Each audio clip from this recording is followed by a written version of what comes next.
Today on Family Matters. I'm at a loss as what to do to help my son. After the death of Sean, Brody's behaviour deteriorated. I think Brody was in denial, really, about his death. He's using the anger and the breaking things as the outlet for how he's feeling, which is one of the steps of grieving. Were you in that place again of arguing that? No, it was nothing. It was totally different. That's why it's so heartbreaking, because it was the best it had been. You know why we're doing this? Yeah, I'm sorry, I'm not doing this. Okay. I have ME and fibromyalgia. I'm tired a lot of the time. I'm in a lot of pain. My daughter Eliza is out of control. She's the boss of the house. Eliza, I need to get your head. No, I just feel like I'm always giving out advice, like, you should be doing this, you should be doing that. It does go on deaf ears, and I always say to you, just take Sophie to the shop with you. You have a medical condition. It's about recognising how you work alongside it and make the most of every day so that you have quality of life.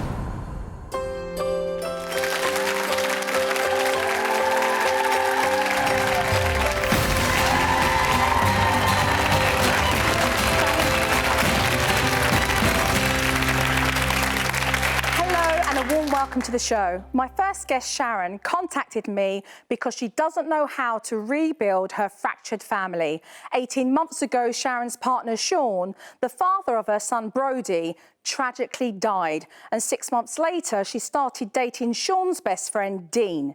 She says that Brody's behaviour has spiralled out of control and the family is at breaking point. Take a look at this.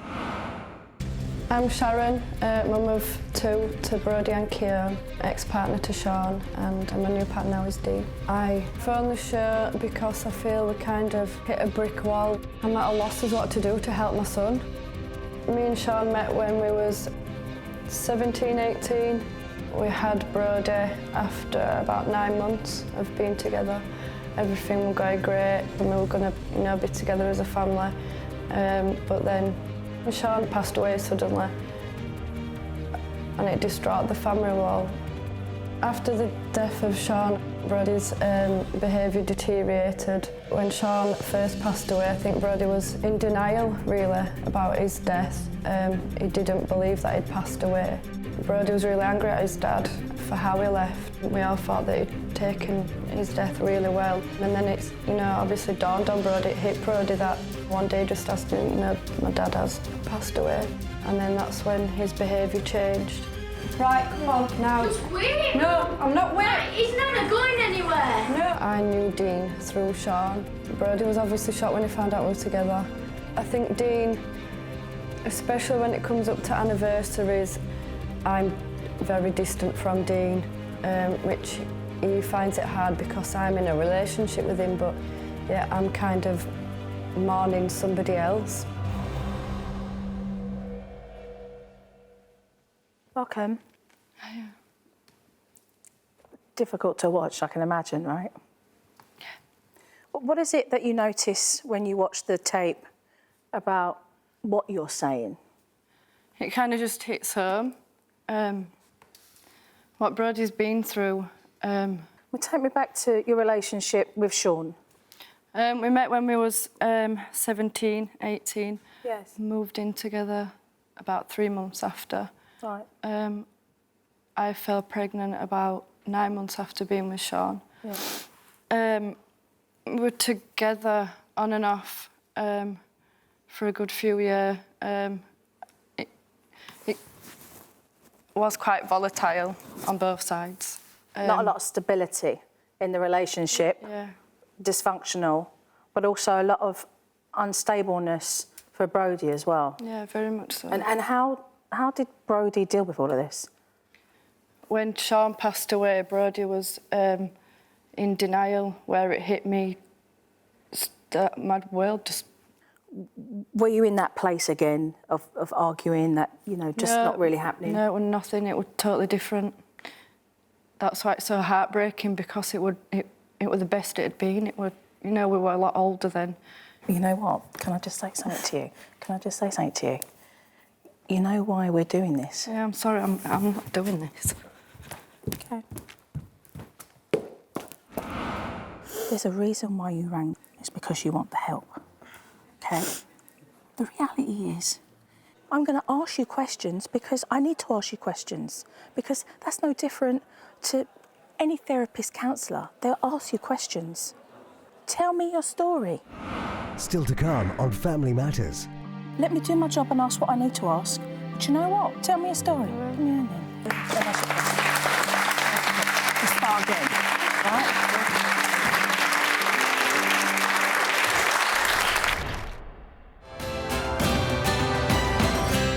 Let me tell you something. If you didn't know that I couldn't help you, you weren't cool. You weren't cool. So give me a chance. Give me a chance to do my job, girl. That's all I want to do. That's all I want to do is do my job. Give me a chance to do it. You know, we help you, we help millions of other people as well. OK, let me do my job and ask what I need to ask. But you know what? Tell me a story. Give me a hand then. Give me some unison, girl. Give me some unison. Come on. Just come with me. Don't ask a question. Let's start again, right?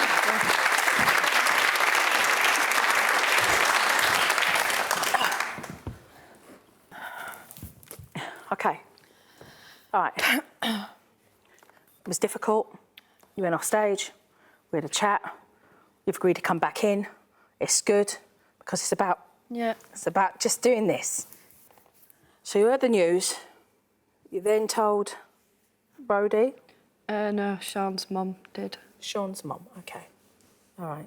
And was that done the same day or a couple of days after, or what was...? Within half an hour. Right, OK. So bring me up to speed now, because you obviously were friends, you know. Sean's friends with Dean, you're friends with Dean, you're mates, right? You're all friends. You're in a relationship with Dean, correct? Yeah. So how did that blossom? I don't know, so I guess, obviously, when Sean passed, you know, he'd just call up to the house to check me and the kids were doing OK, really. I went back to uni. He didn't live that far from the uni, so we just used to see each other in town, just general chit-chat. And then we just naturally fell into a relationship, I think, because he was so much like Sean as well. He's a bit of a Jack the Lad, both Sean and Dean, and I was like drawn to him. Were you drawn to him because he was Sean's best mate, or did he have mannerisms the same? Yeah, very much so, yeah. Same mannerisms, same... Same dress sense, everything. Right. And obviously when Sean passed away, it was nice to kind of have somebody around that reminded me of Sean, I guess. So morally then, for Brody, it was tough, because he felt morally what was happening was not right. Yeah. Did he ever say anything like, you know, you're taking my dad's place, or how could you do that, or, you know, you're my dad's best mate, and, you know, was there any kind of anger when he was talking to him? No, he's never said anything like that, what you've just said. Yeah. But, yeah, Brody's lashed out, and he would at times go out of his way to wind Dean up, and he's a mate that he knows how to just... So he'd do things to wind him up? Yeah. OK, let's go to the tape. They both dress exactly the same way. The quirky little things that they say, it's just... I think probably that's why it attracted me to Dean, really, is because he's so much like Sean. Brody said to me that every time he sees me, you know, he wanted it to be his dad, really. So he started to resent me a little bit. I was crying, actually. I was heartbroken. You know, we had a proper heart-to-heart, and I was absolutely heartbroken that a child had said that to me. I could see his like anger towards me then, but then it got worse and worse and worse and worse. It just got too much. I just wouldn't dare speak to my parents how Brody speaks to his. No, Alex! Bloody coming in! No, this is the fourth time now. Get him! Get him, Brody. Brody! I can tell Brody to do something 10 times and he'll just totally ignore me. Is that Brody that I've asked to go to bed 16 times? Why? I like dress like his dad, I act like his dad. He just wants me to be his dad, he wants his dad to be here and not me, obviously. Blimey, he does look like him. So, where's Dean right now? Explain why Dean's not here. Dean was in court a couple of weeks ago for a driving offence. He breached his order, so he's had to do 6 months in prison. Right. So he's doing 6 months right now. Have you had communication with him while he's Yeah, every day serving? phones me, yeah. Right, OK. Where has that led you in your relationship with Brody at the moment? It's in my bed every night. Yeah. Obviously, we had to tell Brody what was going on, so straight away Brody's like, right, we're sleeping in your bed tonight, Mum, for the next 3 months. So you've had other family members around you, correct? Yeah. And who have they been? Dean's mum, his Dean's mum. sister, my parents. OK. So I'd like to meet Dean's mum. I believe she's here today, is that right? She is, yeah. OK, let's go to the tape. Well, me and Sharon have had like the arguments because it's still Brody's dad at the end of the day, isn't it? And it's hard for me because obviously I'm in a relationship with Sharon now, and when you're seeing pictures of Sharon and Sean, he's Brody's dad, but it's still hard when you love someone as well, isn't it? And I certainly don't want him to be forgot about. Do you know what I mean? But I don't want it pushed in my face either. I've still got pictures in the house now, yeah, I agree. That would be odd if that person was still out there. Right. Mom passed away while we were in love. Do you, I mean, can you not comprehend that? What the hell are you doing with me? It did upset me that there were like no photos of me and like photos of him everywhere. My name is Christine and I am Dean's mum. Dean knew Sean well. Sean obviously were a great loss to Sharon, and I think it's been very difficult for her to put that behind her. Her and Dean starting to be a couple, and photos were about of Sean, but obviously that would upset Dean. Dean's often said that he'd be better off not being there. Do you know what it is, love, really? You haven't got over with Sean, and you should have never got over with me until you get over him. And the day that you get over him, then come back and see me, love. But until that day comes, I don't want to see pictures of you and Sean together in front of me when I'm in love with you. And if you can't deal with that... I was in love with Sean when he passed away, and it was quite hard for Dean to accept that I lost somebody when I loved them. Brody's not obviously dealt well with Sean's death. We need to just get the bond for Brody and Dean. Welcome. Nice to see you. Yeah, You think your son's got a point I do. with what he's saying there in talking about, you know, still in love with Sean and, you know, you need to think about what you want? Yeah, I do. Well, Sharon knows. I'd already said that I thought the photos should be in Brody's bedroom and not out for Dean to look at. So let's talk about Brody, because how is this affecting Brody? What is he doing with respect to his grief?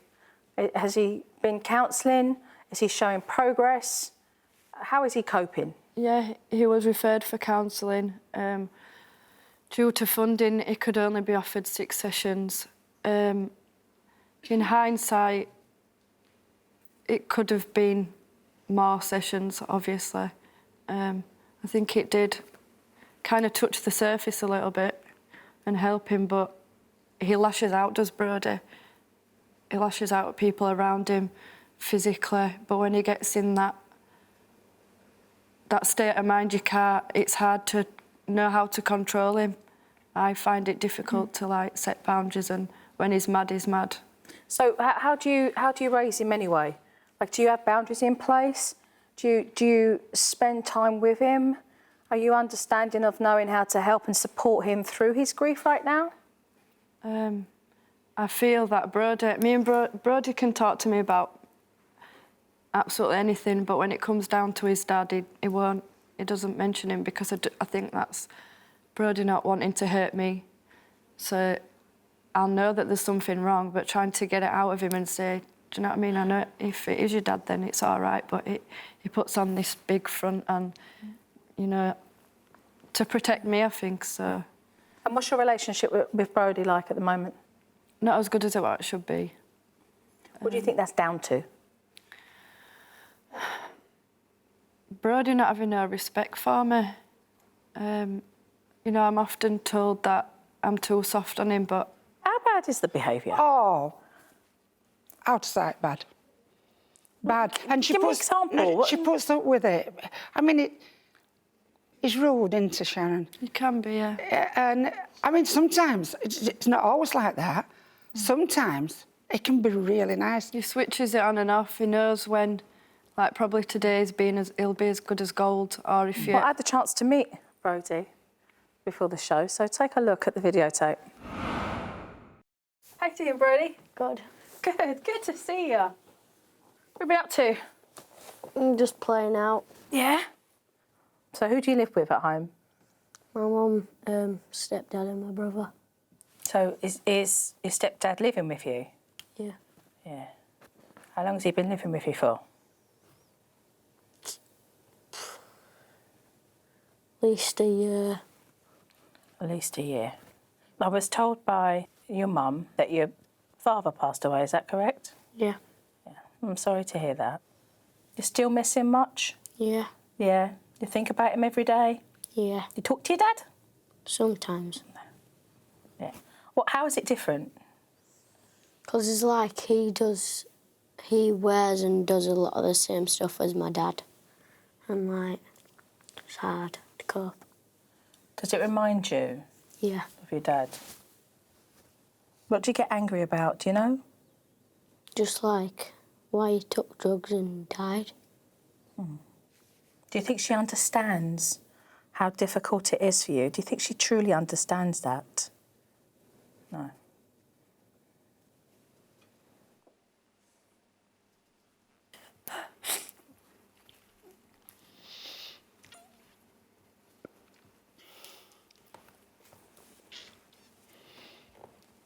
It was hard for me to walk out that room. You know, I have to say, I was very upset. I had to take 10 minutes myself. You know, and walked out and gave me a big hug and walked back out. It was amazing. It was amazing how he'd only just met me, and yet he was so open with his feelings about how we felt about his dad. But as grown women here, I think we've really got to take into account what he's truly feeling and what's going on with him right now. And the man who's not here right now, I think also had a point in respects that at the time, it all seems rather muddled and confusing and a lot of mixed emotions, you know, with respects to how you feel, what you're going through, what Brody's going through. There's not been enough time for him to adjust, is there? There's not been enough time for him to receive from you the nurturing that he's needed as a little boy who's lost his father. Do you know what I mean? You know? Let's go to the tape, please. It's hard to know what not to do with him, what to do with him, how to like discipline him, what to do. It's just, I don't want him going down that path, but I think if he doesn't get the right help, then he could quite seriously go down that path. As a family, it just never seems to be right between me and Brody, but when I'm on my own with him, he's a completely different person. I think he needs that little bit of love and, do you know what I mean? Maybe more one-to-one time with me and Brody, definitely. Yeah, he's kind of hinted that yeah, you can't tell me you're not to do with me kind of thing. But if I'm part of this family, then I am something to do with him. Dean does find it quite hard when Brody misbehaves around him. He does want to build a bond with him. I'd really like for Brody and Dean's relationship to grow. Dean doesn't want to take over a fatherly role because he could never ever replace Sean, and we all know that. But at the same time, you know, we are a family unit now, me and Dean are together, so he does want to build a bond with Brody, get things back on track. Life would be better if we just always stopped arguing and just always nice and stopped winding each other up. So how do you make that happen if you're running around trying to please Dean and you're not being mindful of what's happening with Brody right now as a mother?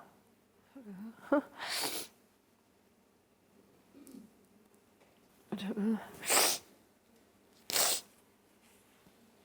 I think Brody's... I feel at a loss of how to help him. If you haven't given yourself time to connect with Brody, then it's going to create the animosity, because the period of time from when you went into a relationship with Dean to when you lost Sean was very minimal, wasn't it? You know, what was it, 6 months, something like that? It was very minimal. That kind of time is very short, you know? So you can't expect, would we ever expect a young child to even feel that he could even understand how he would regulate all these mixed emotions? So everything that he's feeling that he can't explain, that he doesn't know how to regulate or process, is coming out in the secondary behaviour that we're seeing now. So he's using the anger and the breaking things as a means of frustration. He's using that as the outlet for how he's feeling, which is one of the steps of grieving. But if you as a grown woman are making a choice to be with Dean, then that decision and how you manoeuvre around meeting Brody's needs for his grief is going to be of utmost importance, that you receive that support from Dean and that Dean understands that, because at the end of the day, there's a young little boy that Dean wants to be able to connect with and have a relationship with, that you want to be able to nurture, okay, and have a relationship with because he's your son, okay, and you want to have closeness with him, but at the same time being mindful that he's not wrong to feel the way he feels right now. It's not wrong for him to feel pushed out. It's not wrong for him to feel that... I didn't know it felt like that. That you have that time. I spoke to Brody about different ways he could deal with his anger. He was very proud to show me his, press-ups, his chin-ups, and just jumping jacks, and, look, there he was, like, he wanted to show, look. He's like, I can do him. Doing his exercises, all right? And doing physical things. And I said to him, look, when you are feeling that way, it's very natural that you're feeling emotional, that you're feeling angry, that you're having those feelings, but you've got to have a positive outlet of where you use that energy. Picking up things and throwing things, and behaving the way that you are, is using that energy in a destructive way. And I think you need to understand that, the back chat and the disrespect is coming from a place of him really trying to understand emotionally how he's feeling, because he's grieving right now. He's in a lot of pain. I've done that to him. He's in a lot of pain. Here's my opinion, for what it's worth. I don't think there is anything wrong in having a few photographs of his father in the house. As a grown man who had a relationship with Sean, okay, as a close friend, a best friend, okay, I would hope to think that Dean would have a maturity and understanding that there's a little boy right now that needs to know that there is a celebration and an honour of the man that his father was, okay, his father, regardless of how he passed away. That's his dad. Yeah. That's his dad. And what I would like to do is I'd like to carry on his counselling. So I'd like to be able to offer you the aftercare for him to be able to carry on and have that grief counselling, which I think will be incredibly important. Christine, thoughts? Any thoughts? I think you're right.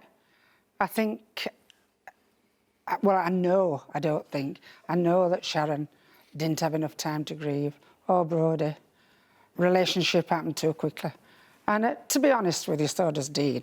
Hence, it's removed itself for a while from the relationship. Thank you for saying that, because as a mother who, you love your son, I think it's important for Sharon to hear that, from a woman of experience, a woman, who's had life experience, I think it's important, If I offered you grief counselling to go, to just understand and process and have somebody there for you, would you accept that? Because I believe as a woman who has lost a partner and has a child from that man. I believe that that's necessary. I really do believe you need that.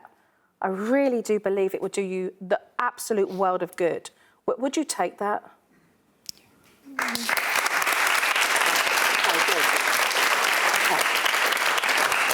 What that's going to do is to help you start the process of you understanding, of you feeling, you know, of you being able to just grasp some sense of your own self right now with what you're going through.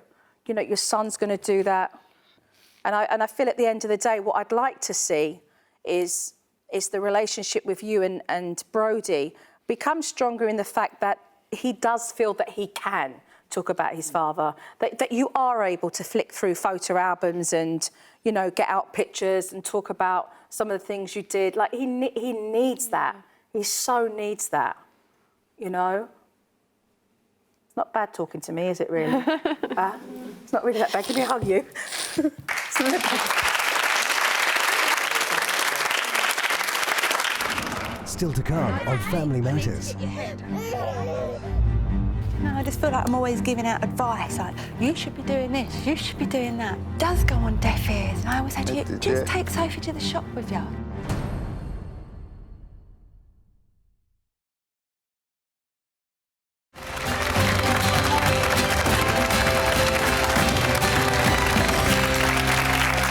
Welcome back. My next guest, Tracy, describes herself as a failure, a bad mum, and says she feels constantly guilty that she has let her 2 children down.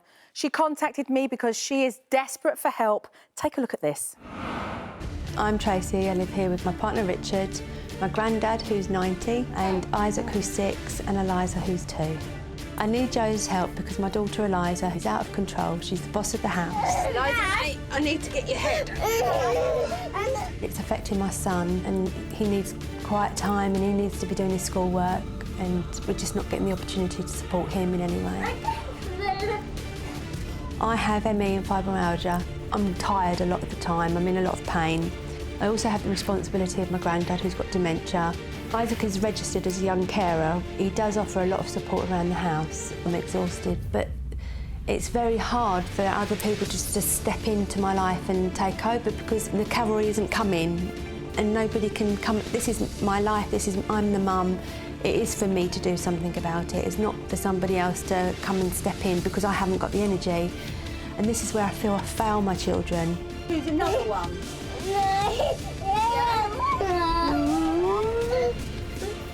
And they suffer. Hello. Welcome. Welcome. Oh my God, we've passed the tissues out. I know, it's upsetting. It's upsetting to, you know, to hear yourself talk about your situation. But I'd love you to be able to just talk me through that. Just to kind of understand, you know, really your medical condition. You have ME and fibromyalgia. ME and fibromyalgia. And can you explain that in detail with the impact of that on your own body? For me, I'm a lot better than what I was, but originally I was asleep for 3 or 4 days, couldn't wake up. Now it affects me that I'm in pain. I feel like I'm coming down with the flu all the time. Right. And what about Grandad? Oh, my granddad, I love him. Yeah, he's 90.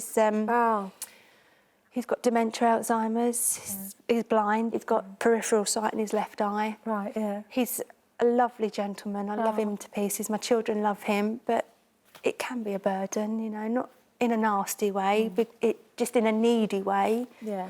I feel guilty with my children because, like, it's been nice weather recently. I picked up Isaac up from school. Yes. His friends were going to the park, and he was like, Mum, can we go to the park? Can we go to the park? And I was like, we've got to get back for Grandad. Is he a young carer? He is a young carer. He goes to a club that's for young carers to help get him out. You know, there's times I can't take him because I've got Eliza running here and Grandad in a wheelchair, or if I leave Grandad, he'll wander off. He'll suddenly think, oh, where's Tracy? And he'll, you know, so I've lost him. That's the support of the Young Carers Association, and they come together and take him out. Yeah, and he goes to cinema. Things I can't do with him. Right. And your partner? Yeah. Tell me about that situation. Because he's working, isn't he? He's an amazing man. Yes. He works away a lot. Yeah. He's very supportive. He's great with Grandad, he's great with the kids, you know. I just feel I'm really lucky to have him. Yeah. I'm really lucky. Let's take a look at the tape then. He's worked away for 27 weeks, and a couple of months before that as well, he worked away. My job commitment's to take me away. I could be away a lot of that year. When I am away a lot, it really does worry me, you know, that I can't be at home and supportive.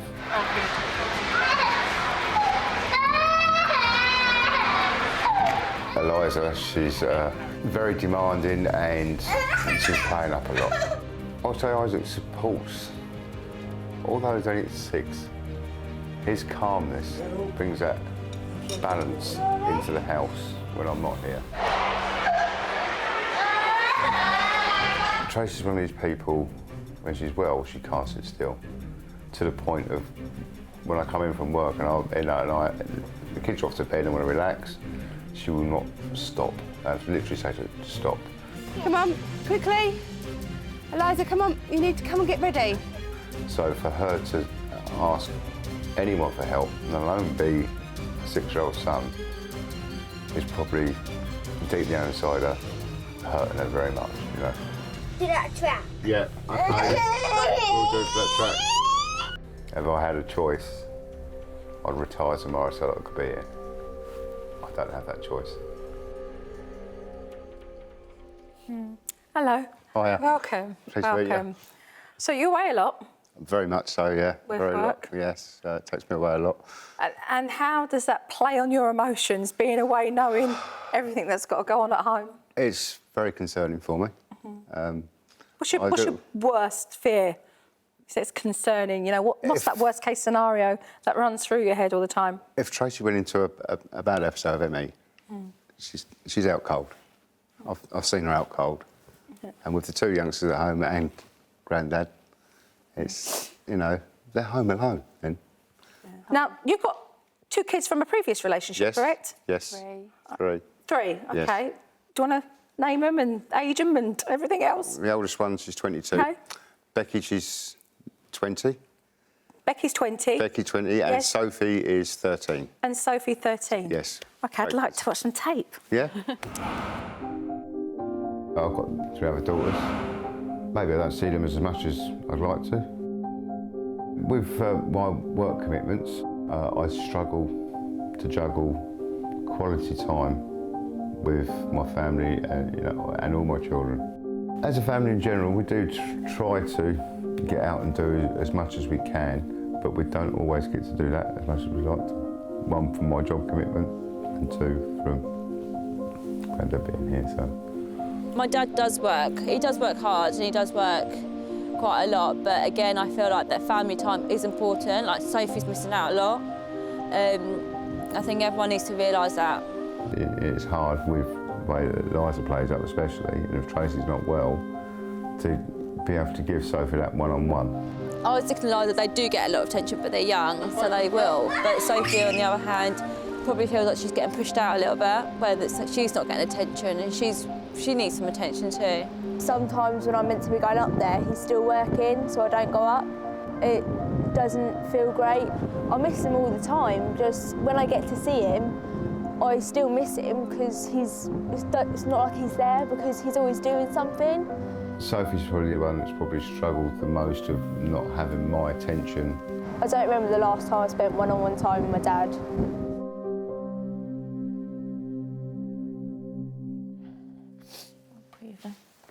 Sophie actually gets more one-to-one with Richard than anybody else. And I don't think she's ever told that. Maybe we need to be telling her that.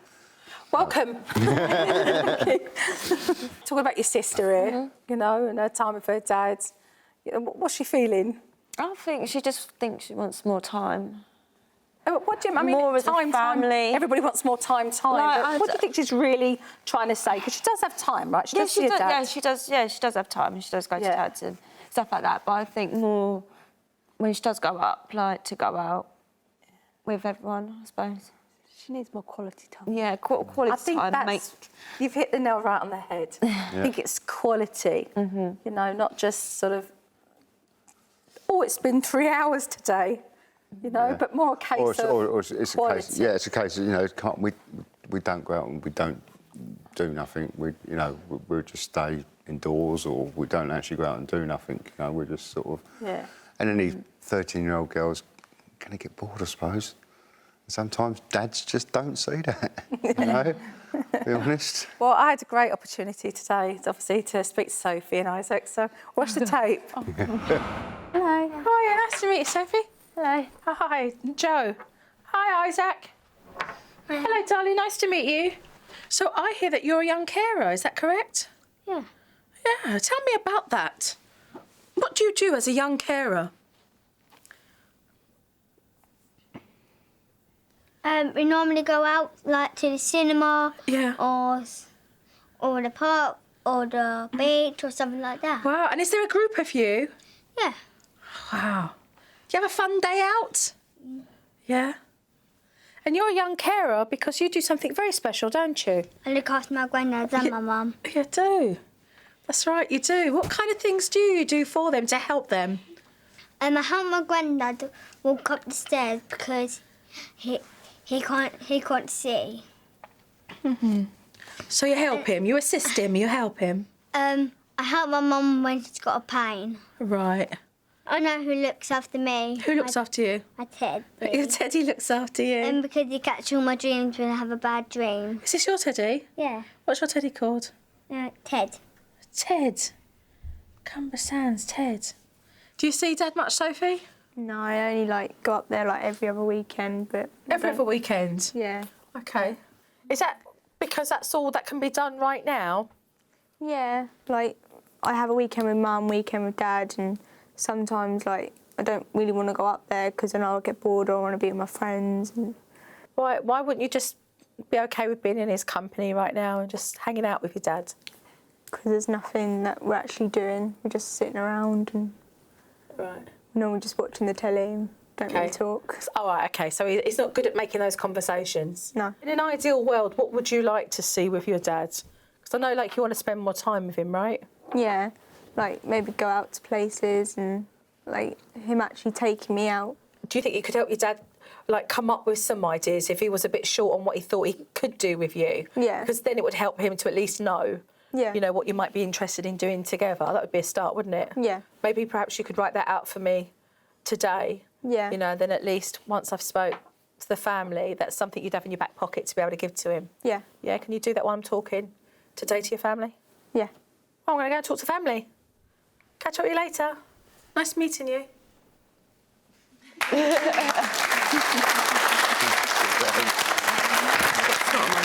So she has wrote out that list.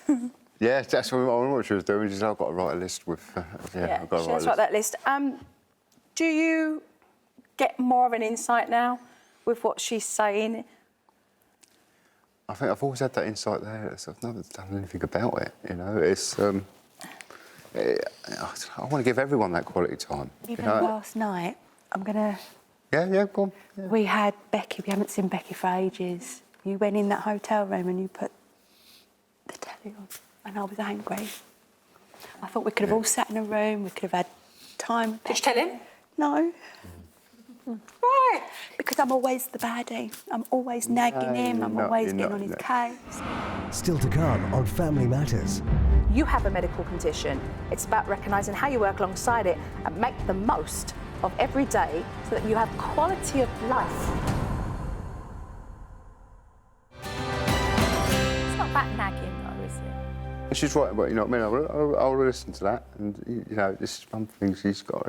She's not always the baddie. She keeps thinking she is. She's not. So he just said, "You're not the baddie." Fire! Yeah. Fire away! No, I'm not the baddie. I'm standing right back here. Off you go. I don't know, I just feel like I'm always giving out advice, like, you should be doing this, you should be doing that. And it does go on deaf ears, and I always say to you, just take Sophie to the shop with you. You know. Becky, you want to be more involved with the family. Yeah, definitely. You know, more and family come time. down and like spend time. It's more, I think, on a Sunday because that's when everyone's off work, I suppose. Because I work Saturdays as well, which is But yeah, Sundays. I think it's something we need to plan. So now you've offered to have the kids, though, haven't you? Yeah, I've offered to have the kids. Yeah, that's not a bad idea. Hello. If Becky doesn't come to us, she doesn't You really... just said, no, listen to what's just been said. She'd love to be able to do that. I mean, to come over and just hang out with the kids. Come to our house. I'll drive Why now, not? don't I? So I can drive up. Build the Why confidence. not? Your relationship is with Becky. Look at her laugh. She wants that. Part of being with a family. I don't feel that she's wanted that, though. I don't feel she's wanted to come down and visit. Be honest, this is brilliant because this is really bringing us all together a bit here. You know, this is sort of... Blimey, we've never sat down and talked, have we? I don't think as a family... Communication is rubbish in our family. As a family... I feel like it's a little bit hard for you, though, just to let go a bit. You know, why wouldn't you? I do. I don't know, maybe I have to explore that a bit more. Maybe I am finding it difficult. I know that Eliza's such a handful and I don't want to put on them. I want to be a part of it all. You know, I don't want to just go, I have the kids, I'm going out. No, but you have to accept that you can't always. No, I can't And that's where you need to be at peace. So the times that you can't and the help is there for the kids to go off on the swings and the slides and kick a football. Can you say yes, please? Thank you. Yes, I would like that. Is that too hard to say? No, it's not. Then let her hear it. Yes, please. I'd love that. Good thing. It's a really good thing. Let's take a look at some more tape. I feel like I am a bad parent. I feel I've got the abilities of being a good parent. I want to be a good parent.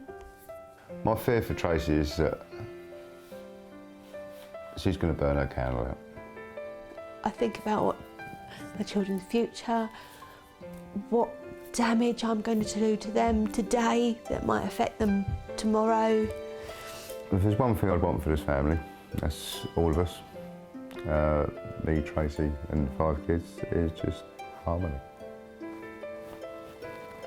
I think that family time is really important and that we all need to kind of come together and realise that we need to make more of an effort, myself as well. But it's just time, that you've got to make time for your family. Family is important, so yeah. I feel like I'm failing and I don't feel that I'm in control of my failure. I worry that, you know, that if Eliza's like this now, what's she going to be like when she's 12, 13, if we don't get a grip, don't get help now? I do worry about how things are going to be for me as a parent. I don't know what I've done.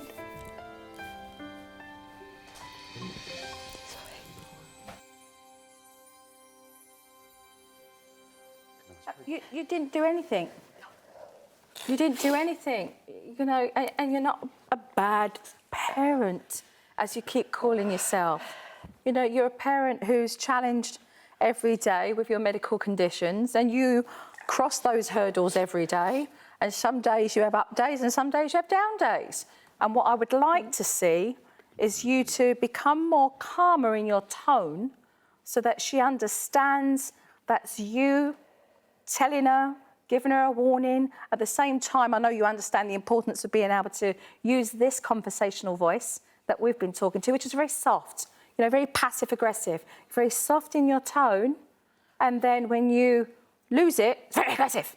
So it's either really nice and fluffy, because your voice is very light in conversation, or it's really aggressive and heavy. What you want to do is do more voice control where it's firm and steady, and then just higher the pitch when you're happy with what she's doing. And she'll be able to distinguish the difference with you because of that voice control. And that will really help you on days, as I said, not just when you can move, but when you feel sore and you can't. You have a medical condition. It's about recognising how you work alongside it and make the most of every day so that you have quality of life. Quality of life. Don't let it be the barrier towards everything else in your family. I think you've got to realise how much you've worked towards this as well, you know. With your illness, how much in the early days when you was out cold and we sat down and we worked out managing it, you know. What Joe probably doesn't realise, 12 months ago, she was 20 stone. 21. 21 stone, 12 months ago.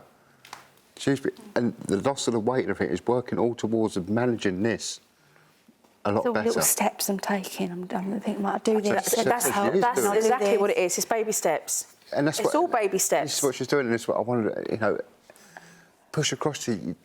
You're doing brilliantly. You're doing fantastic. You know what I mean? You've got to believe it. You've got to believe in yourself, Well, you've seen it, right?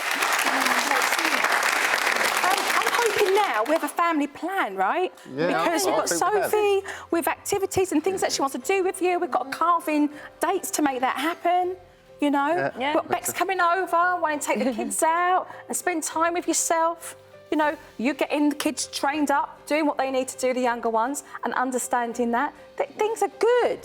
Things are good. Yeah. Things are good, baby steps. We're going home with a game plan. I think so, yeah. Yeah, definitely. Good, thank you.